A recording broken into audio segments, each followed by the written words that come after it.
Hey guys, it's Mike from Chess Lifestyle, and today, unfortunately, we are not streaming our daily training.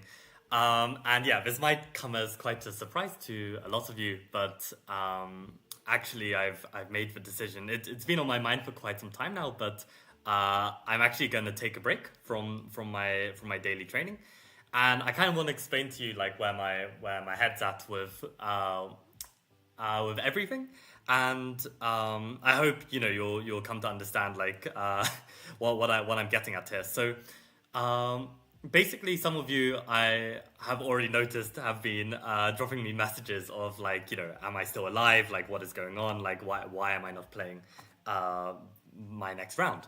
And for this, like rather than give you like an answer off the top of my head, I actually prepared a little document to basically explain like why I am not playing the next round and actually why I have withdrawn from the tournament. So it sounds very dramatic and everything, but it really isn't that dramatic, and it actually to me it makes complete sense, to be honest. So the first reason why I decided to withdraw at the end and at the end of yesterday, I'd actually been this was on the back of my mind for some time, but let me get into it. So the first big reason was just fatigue, and I don't think some of you who may just like jump to the conclusion that I'm withdrawing from a tournament. This is like like some poor etiquette. Why didn't you just complete the tournament? You've got to understand that I have played 14 days of non-stop classical chess without a single day break. And yesterday's game, I really felt the fatigue. Like I'm not gonna lie. Like I'm gonna show you guys the game by the end of the stream. But there were two moments where one, I made a really hasty decision, which needed a lot of thorough thought, and this is definitely a sign of just like just being exhausted and just making this decision. And then the second one as well was I literally had a position where I needed to consider my candidate moves, and I was just too tired. I literally just decided to make the move that I felt was best, and actually I missed a really good chance to save the game. So like these kind of situations are just really not ideal.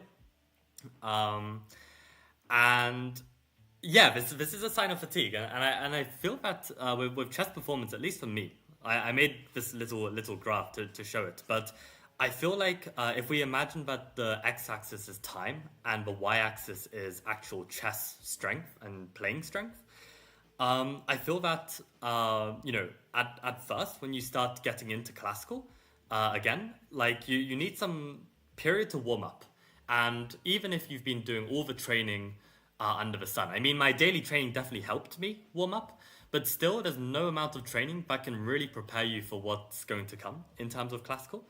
And then and then you kind of reach this point where you've kind of made like a lot of the mistakes in classical, and you reach this like level of peak performance. And then afterwards, you hit this fatigue, and then your kind of strength goes down again. And I would say like one example of what when this happened for me was this tournament I played. Actually, this was last year. Actually, I played two tournaments back to back, just like this year. But rather than play Prague and then Dortmund this year, I played Dortmund and then Parichin. And this was, yeah, I played Dortmund first. I then played Paris in Dortmund. I had some, like, you can see I lost the first two games, maybe some signs of, like, warming up. Then I got onto some, like, hot form. But okay, I had, like, a decent tournament. And when I got to Paratin, yeah, I drew my first round against a 2800 online, who was very, very strong. And okay, these two games I played well, but it was just tough. I then played a fantastic game against Kedar to beat him, an underrated 2000 from India, but I played a fantastic game. I drew against Indy, who's now like 22, 2300. He's a promising junior from the UK. But these final four games, I remember very distinctly that. Okay, let me just make sure I'm not muted or something. That would be very bad. Yeah, okay. So these, and I'll address chat in a second. I just want to complete what I'm saying because I think if I'm having to stop to answer everyone's questions, then it's gonna be difficult. But I will address everyone's questions very soon. But yeah, I wanted to say that these final four games, I remember exactly what happened in each of them. Against Priyanka, I was completely dominating the whole game. And then I just completely self-destructed when pushing for the win. And I do think fatigue had a part to play in this. And then I was worse in the opening. I managed to fight back, but again, couldn't do enough to win. Maybe this hasn't got much to do with fatigue. I'm not so sure. But against Namin, I definitely remember this was this 2100 from Azerbaijan. And I had fought so hard in the game. I had like been outplayed to the point where I had to sacrifice the exchange. But then upon sacrificing the exchange, I fought back really well. And I remember there was a moment, I can maybe pull up the game, but basically I decided to enter a tactic. And I remember in my mind at that moment, I was just so exhausted. I was just like, I don't even care if this doesn't work. Like if the game is just done, then because I worked so hard in this game. I was so tired from thinking, and I wanted to basically flip a coin. Like it either works, I win, and it doesn't work, I lose. And of course, it doesn't work, and I lose. And in fact, actually, when I looked at the game afterwards, this moment, had I just played the simple move that doesn't enter some random tactic, I was actually better in the position, which I didn't even give myself the chance to evaluate that position properly because yeah, I was just really, really fatigued and really exhausted.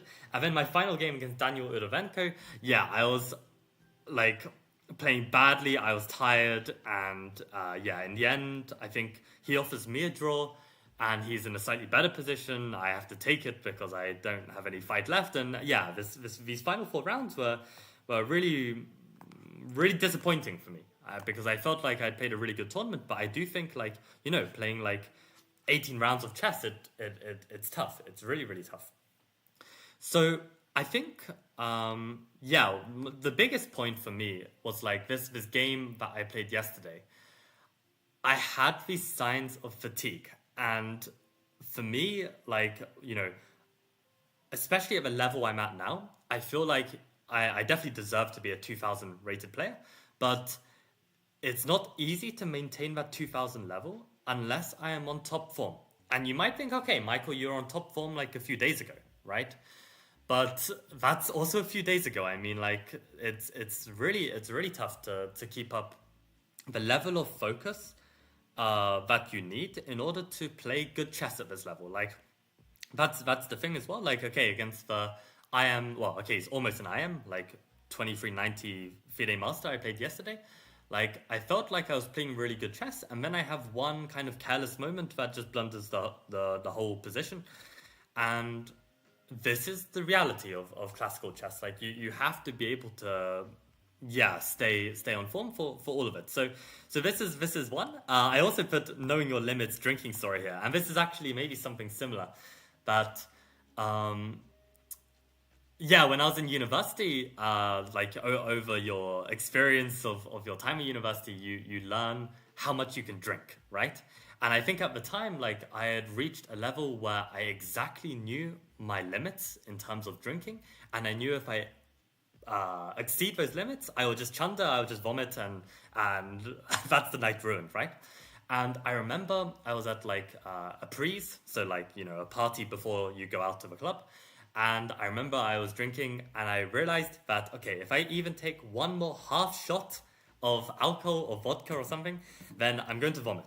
I knew exactly my limits, and I knew that yeah, if I drank it, I would vomit, and yeah, I was with some friends, and they they were like egging me to drink a bit more, and of course I could say no, and I have done many times, but I was almost wanting to test my limits, like see, am I actually correct in my understanding about my body? And of course I took the half shot, and of course I vomited straight after, and yeah, I felt like this is actually a good example, and I think like the reasoning for me to finish this half shot was it's like it's the only little bit left of the bottle, right? Like may as well just complete and finish the bottle of vodka, and then we go out and stuff, right? But for me, my limit was before the end of the bottle, and in a way, I feel like for Dortmund here, like I've played 14 rounds of chess in a row. That's 2 weeks of non-stop classical chess. I reached my limit. I reached my limit. Like my brain felt like, if I turn up today and I play another round, I'm not gonna be able to play in the same at the same level as I have been. Like it's just like I am exhausted, and I think like actually today I've woken up feeling all right. But yesterday, like during the game, like I felt really clammy, and like I was like sweating in a way that like isn't just from the heat, but just from like sickness. And actually, my flatmate Sven like withdrew, not from the tournament he's playing today, but he took a bye last round because yeah, he was feeling a bit sick. And I felt during the game as well, like I was just like maybe also caught something like I don't know if I've already recovered from it or what, or maybe it's going to come back or something. I have no idea. We'll have to see. But yeah, this was also on my mind as well, like this aspect. And okay, the third factor, which like I'll be completely lying my ass off if this wasn't a factor on my mind, but ultimately, I have like if I withdraw at this moment, I have achieved my goal, my rating goal of 2,000 FIDE again, and like you may feel that this is some completely arbitrary number, and I've achieved it once before, like why should it even matter? But I think for me, like it's not so much the fact whether I got it or not. It's almost this feeling of getting it and then losing it. And the thing is, when you play classical chess, there is so much randomness that go into the pairings that in 4 games to end this tournament, there is all the chance in the world that I play 4 super strong, underrated players, and I finish below 2,000. And I think for me, this feeling of losing something that I've worked so hard to gain, like I've been training every day for 180 days, right? Like to have reached the goal and then to lose it, this is like actually like a risk I don't want to take. It's like, for instance, with my online ratings, when I hit 2,500, I'm not playing another game. I'm not playing another game to try and reach 2,506 or something. Like I am so content with having reached this goal.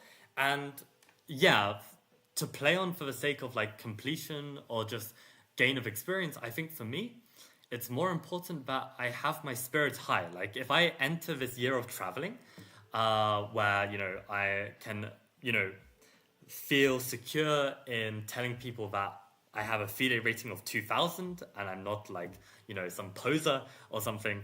And this may even lead to some job opportunities. Like I know, like for instance, with Chessable, right? Like I told them that my peak rating is 2,000, but we make an executive decision to not even reveal that on the website because the thing is I'm not at my peak.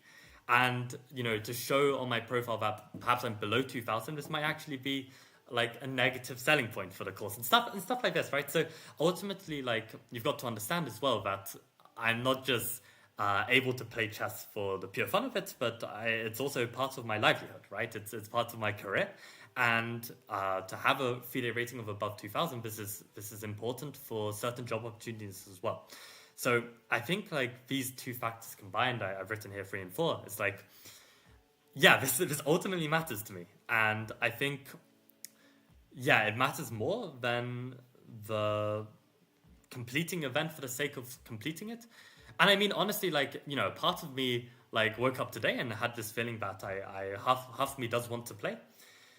but it's also like kind of from like a almost like gambler's kind of mindset of just, you're playing because you want that feeling of playing and you enjoy playing, but with all things considered, it's not the best decision to play. And I feel like it's kind of a similar like to some kind of like gambling addiction where you enjoy the gambling, but if you're not in a position where you should be gambling, then you shouldn't be gambling. And I honestly feel like to play when I'm not feeling at my peak, when I'm exhausted from playing 14 games in a row and having secured this goal of mine, which I didn't even think was possible. Like after my Prague tournament, like I really didn't think that I would be reaching 2000, and I thought that's just okay. Like it's gonna happen. But yeah, the fact that I can actually end this hard work on a peak rating and be able to enter like my travels as a 2000, like this is really nice. This is actually really nice for me. So this is a big factor too. And yeah, one more factor that came into this, I mean, like if I withdrew from the tournament and I just spent my remaining 3-4 days just twiddling my thumbs, then this would also be pretty pointless. But I realized that as soon as I travel back to the UK, I've got like a couple weeks to move out of my flat before I embark on this adventure traveling in Asia, right? And the thing is, I've actually signed a contract to start working on my next chessable course, and my first deadline is actually end of September. And ultimately, like, I could probably get it done, but I would feel a bit rushed because ultimately I need to move out. I need to move in to my whole traveling experience. I need to adjust to the time zone and adjust to the new life. And at that point, I've probably got like a week left to complete my first deadline. So what I really want to do actually is use these final few days, maybe like find the nearest library, knuckle down, and actually do some work on my next chessable course, and just make a start and get ahead of the game. I feel like this is going to be a really nice time because I'm now feeling relaxed. I've completed like a bunch of hard work, and now I can just like enjoy myself and just write and work on this course. So that's what I'm gonna do these final few days before I head back to England. But yeah, I wanted to give you guys some hope, and I will read the chat now and just check. But it's not all negative. It's not all negative. I promise. End of an era, yes, Josh. I mean, that's the thing. It's not going to be an end of an era, and you'll see that. Like I do plan to continue streaming and maybe even bring back daily streaming at some point. But yeah, 14 games in a row is wild, literally.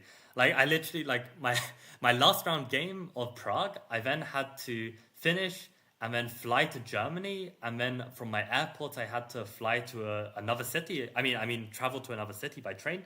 Like I arrive in Dortmund at like 1 a.m. and then the next day I'm already playing, right? Like there's literally no break. There's literally no break. Yeah, and Olympiad, sometimes you get subbed out. I'm pretty sure there are rest days too. I do play all tournaments to the end because even if I'm tired, it helps to concentrate, for example, after 4 hours of chess, which is really hard. Yeah, no, you have generally, like, if you can, like, play to the end, you should. And I think, I'm not advocating to do what I'm doing, but by making the stream, I'm really not. Like, and if I could just grind to the end, I would as well. And I think, to be honest, like, that's what I'm saying. That's why I made this document as well, because there are many factors, right? And I think if it was just for fatigue, and it wasn't the fact that I'm traveling for a year after this tournament and I had more tournaments to look forward to and work towards, then probably I would play on just for the experience. But ultimately, it would be such a shame, at least to me, and also it would just kill my mood. If I fought hard for these final 4 rounds, I played some great chess, but in every game I made one tiny mistake that would in the end cost me the game. Because actually these last 2 games, against Iran and Ennis, like against both these opponents, I basically have one move that cost me the game in a way, and it's tough. It's really tough. And that's a sign of fatigue. It's a sign of fatigue. 2000 FIDE is a milestone for sure. Yeah, this is also a peak 2000 as well. I think I'll finish on maybe. I didn't calculate exactly. It's something like 2007, 2008, 2009. Something like this. Especially since now it's a different time for you and chess in general, so getting it again is a separate achievement. Yes, I agree. Like and yeah, I'm gonna touch on this as well, but like the daily training really paid off, and this is like some really good confirmation that I know that I can get in shape by putting in the hard work, which I didn't know if that was really going to be the case in the past. Yevgeny says, I still have 4 more rounds and around 36 elo points to get to 2,000. I'm getting lots of winning or better positions, and I think reasonably at those moments, I should easily get chances. Yes, Yevgeny, I reckon you can do it. I mean, for me, like, yeah, I gained this 36 points in 2 rounds, right? Like, I had 2 really fantastic games, and I managed to get it. But at the same time, yeah, these games were, um, a whisker away from not being wins, right? They could have been draws, they could have even been losses. Like maybe okay, no, immortal game is too much. My brilliancy game, that was pretty one-sided, but my first round game, this really could have gone either way at times. So yeah, it's a lot of fine tuning and details in order to actually beat these guys. Like open tournaments are no joke. Yeah. Also, I realized you can say you did 180 days before doing 180.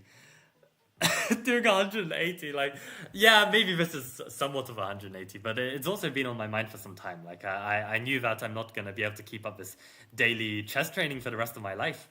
Have you shared your last round game? Not yet, but I will do by the end of the stream. Like, I want to show you guys. Like, it was a really interesting game. Yeah, Arav, like, absolutely. Start streaming. Like, just start working on it. I mean, even if you get like 1 viewer or even 0 viewers, I mean, it's like you need to start somewhere.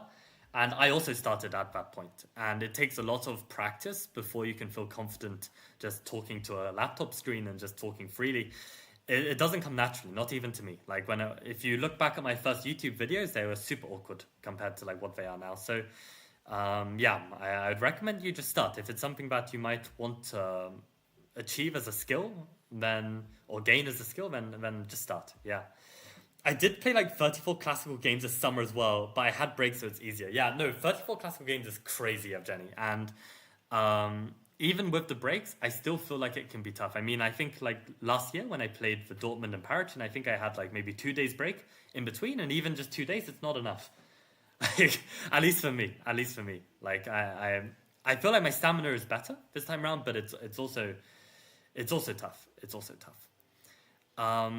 But so yeah, I want to touch upon like what this means for like these streams in general going forward. And yeah, so what I've written here is that since the tournaments are taking a back seat, so will the daily training for now. But this is not the end, and I plan to continue with the online chess grind. And yeah, my goal is like, actually, I only had one New Year's resolution this year. I basically had this New Year's resolution to get to 2,500 in Blitz, Bullet, and Rapid, and I managed to achieve this. And this was really, really nice because like I was really dedicated and focused to the grind. And yeah, this felt very fulfilling, and I felt like there was an increase in my strength in terms of having to make that push and, yeah, maintain this focus and level in order to actually get that. So this was a really big deal for me.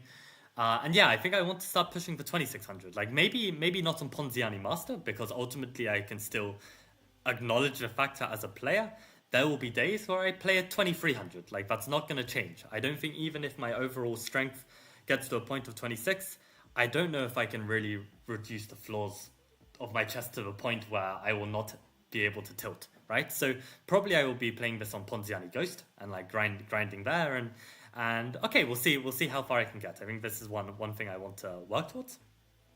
Because also, yeah, if you get to like a new peak rating of 100 points higher, this is a definite reflection of your strength. Like you can't do that just by being the same strength. Like, especially when you've optimized your chess to the point that I have already. Like, I'm already maxing out in terms of my ability, and when I'm maxing out everything, it's only 2,500. So if I can get to 2,600, then I'm doing something good. So not only will I be working on this, but I also plan to do some more streams. But as opposed to just grinding like woodpecker method, exercise after exercise. For instance, I really loved doing some of the opening opening analysis streams, and also I really liked going through some of the books, like Argard's calculation books. So maybe I will just set aside like some streams where we dedicate work to a particular book, or maybe I set aside some streams where we dedicate some work to a particular opening. And I think if I'm also taking a break from the classical, I feel a bit more relaxed about like sharing this like opening prep on stream and stuff like this, like. Because for if I'm playing more rapid and blitz tournaments, which you'll see I'm coming to as well, then the opening prep matters a bit less. So yeah, that's the first thing. The second thing is I'm going to be keeping up some decent classical skills in the Fonciel online, and actually my team has finally reached Division 1. So I'm very proud of taking the team to these heights, and yeah, we're gonna continue there, and I'll get some strong games against titled players even, and yeah, this will be some really good practice to put my chest to the push my chest to the limit, right? And then also I'm gonna try and play some more Grand Koala Blitz tournaments. It's been like months since I've last played in one because I've just been so busy at weekends. But yeah, I want to play in some more of these because ultimately there are title players there, and I think it's really good practice to play against these guys. So yeah, I want to play in some more of this.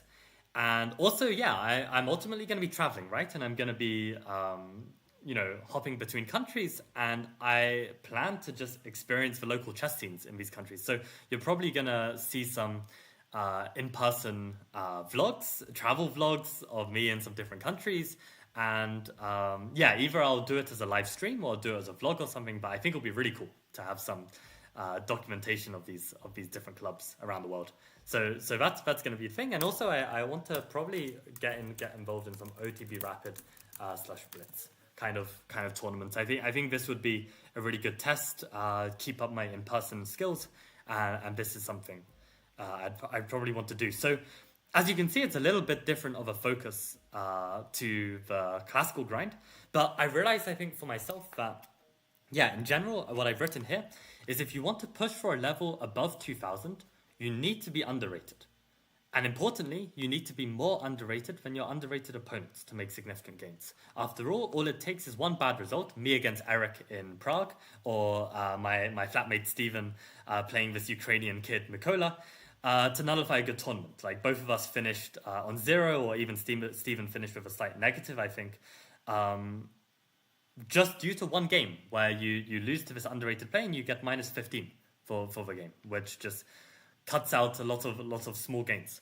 So to me, like what I want to do is, now that I've secured 2000 again, and I can tell myself that I've really earned this, and this hard work has paid off, I want to feel that I am more underrated, I am more consistent, I am stronger, and then play some more classical, and then even if I play some underrated opponents that kind of tank my tournament, I am also more underrated on the whole and will make some gains. So I think I need to get stronger. And actually, I remember when I first reached my FIDE peak of 2002, a couple years ago, I remember feeling in that moment that I didn't want to play any classical just yet. I wanted to work more on my chess and then get back into classical, because I felt like I'm not going to be able to maintain 2000 at the level I'm playing at.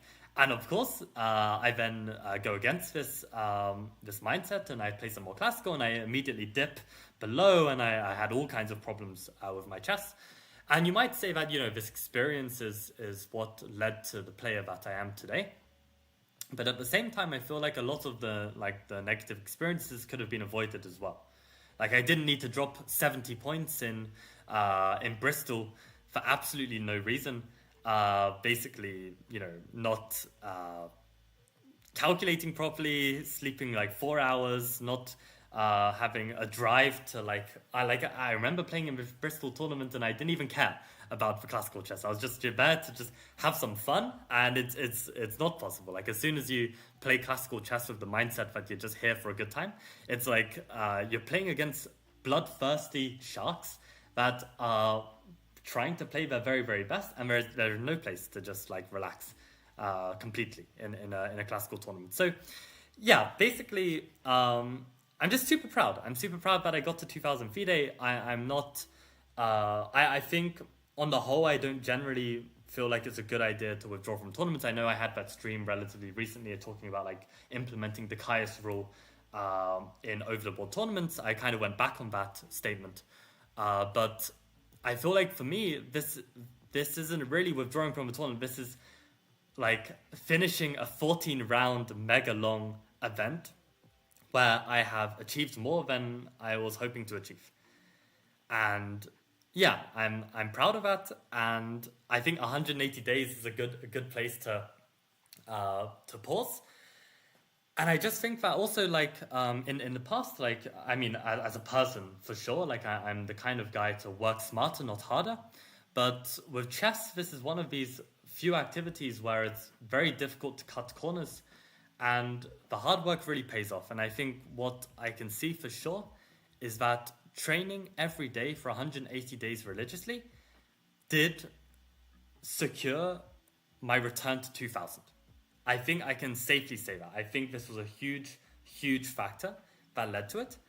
And okay, it's not just the act of training, but it's also the insights you gain. Like for instance, like I'll bring this back to Frizz again, but like for instance, Frizz's recent revelations on my tactical ability then transformed my tactical ability to make some clutch results in this event, right? So these kind of insights from just exposing yourself to insights are really, really important. And I haven't played much Blitz or Rapid yet, which I've kind of been missing for some time, because I know that if I just start doing like a bunch of Blitz games online, I'm going to lose my ability to play as well classically. So I'm looking forward to playing some shorter time controls again, and I wonder how actually Frizz's advice will work in a shorter time control, because with shorter time controls, you know, there's so many more factors to consider. You don't really have time to calculate as thoroughly.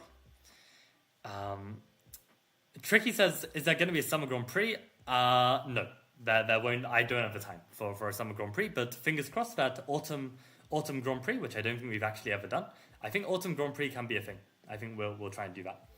Yeah, travel vlogs sound fun. Yes, absolutely. I can't wait. And you should be proud for real. You've worked very hard for this. Thank you, Josh. I appreciate this comment, and I also feel like for someone who doesn't typically work hard and likes to work smart, I really feel like I've worked hard, right? These 180 days of training, like I've really put in the work, and I'm really proud to reach a new peak VDA rating and finish my grind on 2000. Like okay, like for sure it's not the end. I hope to go further someday, but with time, like there's no rush with this. And if there are more reasons not to play today than there are reasons to play, I think this is an informed decision, and I think it's fair.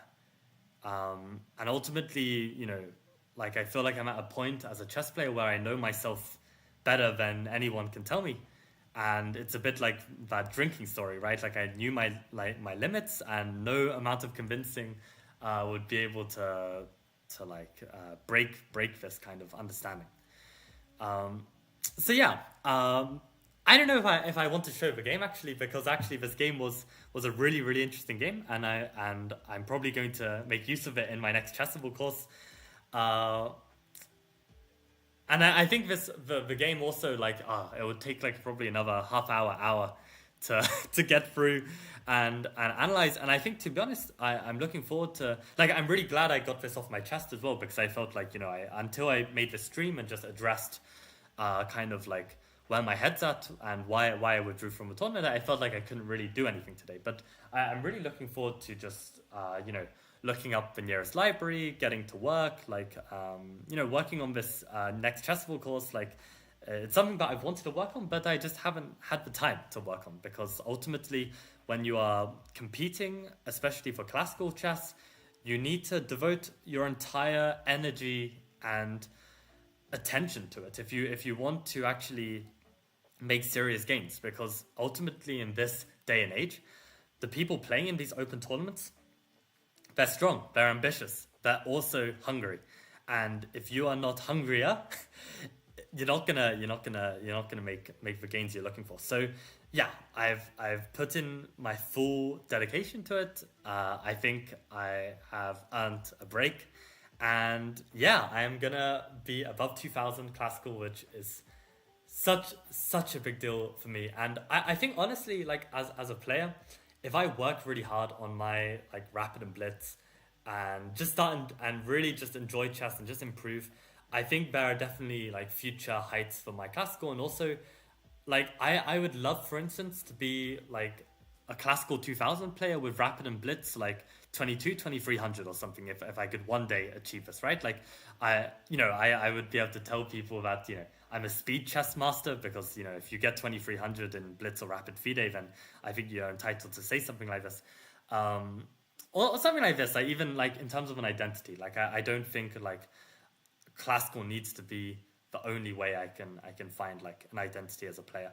So like, yeah, lots of these kind of thoughts are on my mind right now, but I'm just happy. I'm just really happy, and it's cool that hard work pays off with this last 180 days. Like, yeah, I think when I started it, I really had zero expectations that it would actually help. And I think even if you look back to the streams like around day 30, I think I really had doubts as to, what am I doing this for? Is it actually helping?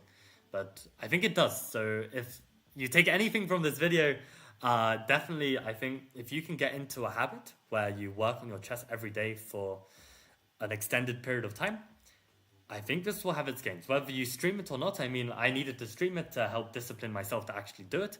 But maybe for some people, you can already just work on this in your own time and you will not break your habit. Um, this will help.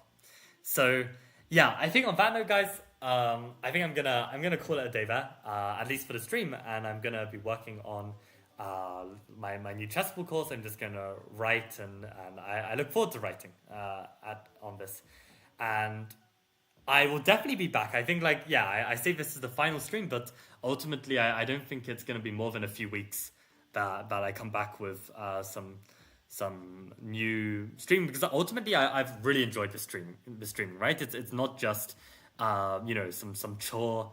I mean, like doing the woodpecker somewhat is a chore, but I've really enjoyed the streaming, like just like interacting with you guys, and just it's just been fun. It's been a really nice habit to get into. So I think like for sure, like it's something that I want to keep in my life, but I'm due a break, so I'm gonna take the break as long as I need. But yeah, I want to bring it back in some shape or form. Maybe it'll become like a weekly or bi-weekly kind of stream as opposed to every day or something like this. Um, but yeah, definitely, it's not the end or something like this. I look forward to doing some work still on my chess in the form of streaming. I think it worked really well. Yeah, on that note, guys, yeah, I hope you can understand where I'm coming from. And yeah, I'm gonna enjoy my rest, enjoy my break.